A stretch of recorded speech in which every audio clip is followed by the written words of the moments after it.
Bonjour, je m'appelle Rachad, on me connaît aussi sous le nom de Mother Ida, Mother de la première house française, et aujourd'hui je vais tenter de vous expliquer le voguing en quelques mots. La ballroom, c'est la communauté qui a été créée par les femmes trans à l'époque aux États-Unis, les femmes trans afro-latino. À l'époque, il y avait des concours de drague et c'était souvent les blancs qui étaient valorisés et qui gagnaient. Donc les femmes trans afro-latino ont décidé en fait de créer leur propre ballroom, donc leur propre communauté, qui a été par la suite rejointe par les gays. And I have a right to show my color, darling. I am beautiful and I know I'm beautiful. La house, c'est une famille de substitution. À l'origine, les personnes trans et les personnes, les gays, étaient rejetés de leur famille biologique et trouvaient en fait refuge dans une house, donc la famille, qui comporte une mother, un father et du coup des kids. Ce sont des compétitions qui célèbrent en fait toutes les identités. Ces compétitions allient en fait mode, esthétisme, fashion, performance, et vous avez aussi un MC, donc le maître de cérémonie, qui va mener en fait cette cérémonie. Vous avez aussi les juges qui vont attribuer des notes à chaque participant, et à la fin, le but c'est d'avoir un gagnant qui va avoir un trophée. Voguing, c'est la partie performance, donc la danse. C'est très féminin puisque comme ça a été créé par les trans, il fallait qu'elles montrent leurs attributs, il fallait qu'elles montrent qu'elles étaient des femmes.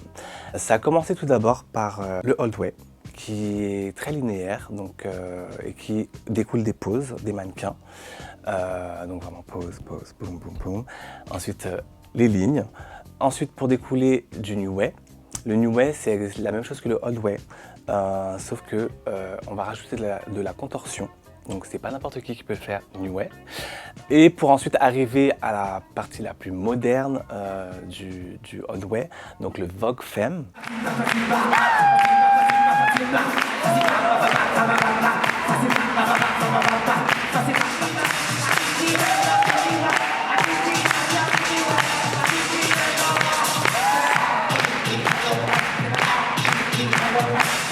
Qui veut dire Vogue like a femme queen, donc Vogue comme une trans, donc qui va être vraiment très féminin, très fluide. Performance Vogue Femme se compose de 5 éléments. Vous avez les hands, donc les mains, c'est l'élément qui ne s'arrête jamais, ça vous sert entre guillemets de bouche, vous allez vous exprimer avec. Vous avez le catwalk, donc c'est l'élément qui sert à se déplacer et qui rappelle les hanches des film queens. Vous avez le duck walk, donc qui se passe au sol, c'est la marche du canard. Vous avez aussi le floor. Le floor, c'est ce qui va servir à se mouvoir au sol. Vous faites l'amour au sol, entre guillemets. Et vous avez cette fameuse figure emblématique. It's not a disc drop, it's not a shablam, it's a dip. D-I-P. Alors, à l'origine, comme la ballroom a été créée par des femmes trans, ce qui leur importait plus, en fait, c'était de passer inaperçu dans la rue. Et c'est de là où on parle de realness. Donc, vous avez cette catégorie qu'on peut appeler drag realness.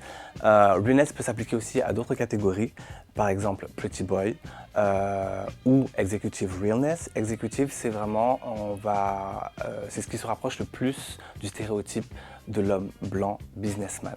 À l'époque, il faut savoir que c'était des choses qui étaient inaccessibles en fait pour la communauté afro-latino. Donc c'était très important pour eux d'être real. Dans tout ça, on sait tous que nous sommes gays, mais en fait il faut vraiment, quand on passe le jour du bal, en fait devant les juges, il faut que ça passe inaperçu. Il ne faut pas qu'on repère en fait le fait que vous soyez gay ou le fait que vous soyez une femme trans. Donc vous avez pu constater que dans certaines séries comme la série Pose, la ballroom est née à New York. Donc oui, effectivement, c'est le berceau. Mais il faut savoir que Paris, qui est la capitale de la mode, est le deuxième plus grande scène après les États-Unis. Et ce qui est bien, c'est qu'aujourd'hui, en fait, on a pu construire quelque chose qui continue de grandir et grandir et grandir et grandir.